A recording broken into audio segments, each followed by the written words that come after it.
మనతో పాటు ఎమ్మెల్యే రాజగోపాల్ రెడ్డి ఉన్నారు, మాట్లాడదాం.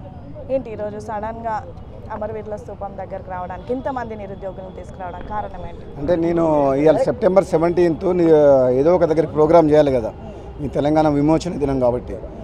ముఖ్యంగా ఈరోజు నిన్న లాస్ట్ 1 వీక్ కింద నిరుద్యోగ యువత వచ్చి మాకు ధైర్యం చెప్తందుకు ఏదైనా ప్రభుత్వానికి కొన్ని సమస్యలు మా దృష్టికి తీసుకుపోవాలంటే సెప్టెంబర్ 17th అమరవీరుల స్తూపం దగ్గరికి వచ్చినప్పుడు మీరు రండి, తప్పకుండా మీకు మాట ఇస్తున్నా, ధైర్యంగా ఉండండి, ప్రభుత్వం దృష్టికి మీ సమస్యలు తీసుకుపోతా అని చెప్పడం జరిగింది.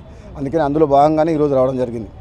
మీరేమో ప్రభుత్వం దృష్టికి తీసుకెళ్తున్నా అంటున్నారు, కానీ ప్రభుత్వంలోనే వ్యతిరేక జ్వాలలు వినిపిస్తున్నారని కొంతమంది కామెంట్ చేస్తున్నారు. ఎలా చూస్తారు? ప్రభుత్వంలో ఉండి ప్రజల పక్షాన మాట్లాడుతున్నామంటే అది ప్రభుత్వానికి మేలు చేస్తున్నట్టు. ఆ ధైర్యం ఎవరికి ఉండదు.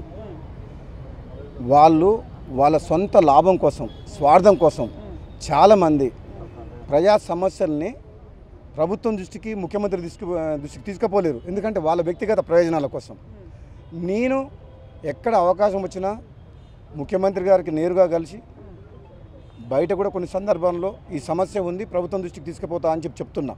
అంటే దాని అర్థం ఏంటంటే కాంగ్రెస్ పార్టీ ప్రభుత్వము, రాజగోపాల్ రెడ్డి ఏదైనా సమస్యలు వచ్చినా ముక్కుసూటిగా మాట్లాడతారు, ఉన్నట్టు మాట్లాడతారని ప్రజలకు తెలుసు.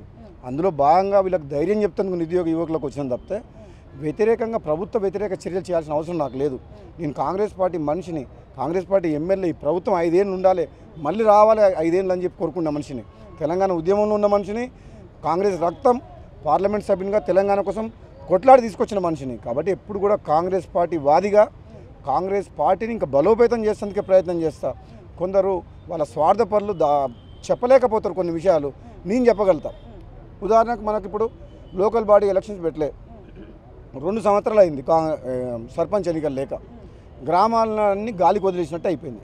గ్రామాల్లో ప్రజలు కష్టాల్లో ఉన్నారు, కనీసం మురికి కాలువలు కూడా తీసే పరిస్థితి లేదు. మరి తొందరగా ఎలక్షన్స్ పెట్టాలని ప్రజలు కోరుకుంటున్నారు. సో అది ప్రభుత్వం తీసుకోవాల్సిన బాధ్యత మా మీద ఉంది. ఏదైనా మరి రిజర్వేషన్ ఇష్యూ ఉండొచ్చు, ఇంకేదైనా ఇష్యూ ఉండొచ్చు, కానీ గ్రామాలను అయితే ప్రజలు వదిలిపెట్టలేం కదా. అంటే రాజగోపాల్ రెడ్డి అంటేనే డేరింగ్, డైరెక్ట్ వెళ్ళి ముఖ్యమంత్రితో మాట్లాడవచ్చు కదా, ఎందుకు ఇలా మీడియా వేదికగా కానీ లేదా సభల్లో ఎందుకు మాట్లాడాలి? ఇవన్నీ కూడా ప్రతిపక్షాలకు ఆయుధాలుగా మారుతాయి అని కామెంట్ చేస్తాను. నేను ఎప్పుడు మా మీటింగ్ అయినా నన్ను మీటింగ్కి పిలిస్తే ప్రజలు ఏమనుకుంటున్నారు, మనం ఏం చేస్తే బాగుంటుందని చెప్పి నిర్మోహమాటంగా సిఎల్పి మీటింగ్లలో చెప్పే మనిషిని చాలా సందర్భాల్లో చెప్పిన. ఇక్కడికి వచ్చింది ఏంటంటే మీరు తప్పకుండా భయపడకండి, నేను తప్పకుండా ముఖ్యమంత్రి దృష్టికి, ప్రభుత్వం దృష్టికి తీసుకెళ్తా, మీరు అధైర్యపడొద్దు, ధర్నాలు నిరసనలు చేయొద్దు, మీరు ఆందోళన పడొద్దు, నేను కాంగ్రెస్ పార్టీ ఎమ్మెల్యేగా ప్రభుత్వం దృష్టికి తీసుకుపోతాను ధైర్యం చెప్తానికి వచ్చిన. ఇది అవసరం వాళ్ళకు.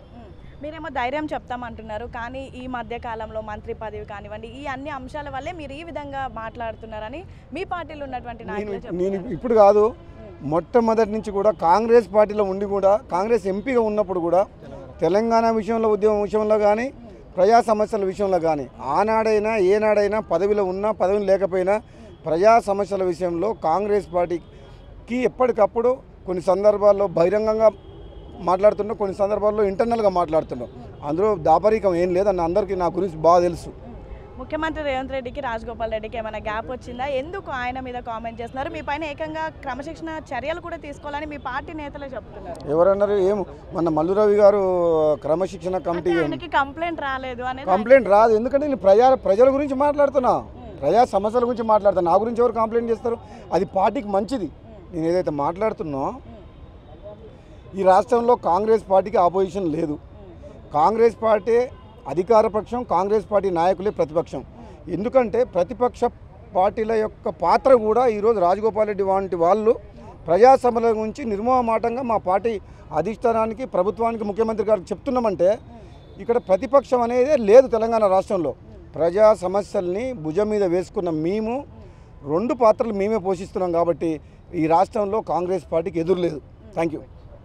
సో మొత్తానికైతే రాజగోపాల్ రెడ్డి చెప్తుంది ఏంటంటే తను నిరుద్యోగుల కోసం కానివ్వండి లేదంటే ఇతర అంశాలపైన కూడా తను ఖచ్చితంగా ప్రజల దృష్టికి తీసుకొని వెళ్తానని, అదేవిధంగా ఏదైతే ప్రజల కోసం తను ఫైట్ చేస్తున్న దానికి ప్రతి ఒక్కరు యాక్సెప్ట్ చేయాలి, కానీ నా మీద క్రమశిక్షణ చర్యలు ఎందుకు తీసుకుంటారు? సేమ్ టైం ప్రభుత్వంలో ప్రస్తుతం నేను అందరిలాగా కాకుండా ఏదైతే ప్రజల కోసం అవసరాలు ఉన్నాయో వాటి కోసం నేనే ప్రశ్నిస్తున్నాను, కానీ ఎవరికి వ్యతిరేకం కాదు, నేను కాంగ్రెస్ మనిషినే, కాంగ్రెస్ వాడిని అంటూ కూడా ఎమ్మెల్యే రాజగోపాల్ రెడ్డి చెప్తున్నటువంటి పరిస్థితి. వీడియో జర్నలిస్ట్ శంకర్తో Hema, big TV, gun park.